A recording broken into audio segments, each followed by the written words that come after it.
Okay, so how to dehead a shrimp spot prawn.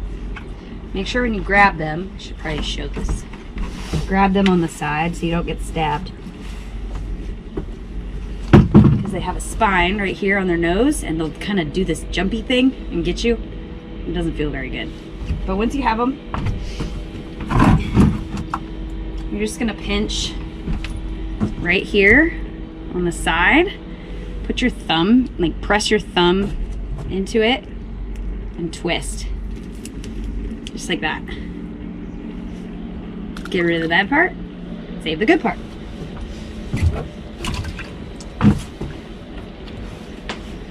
So that's all you do.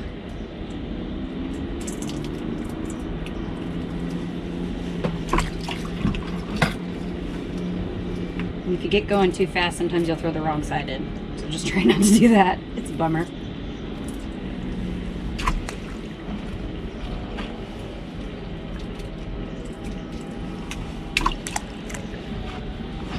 You can also cook them whole, but if you get a lot of shrimp, it's nice to have the space. They're just taking their heads off.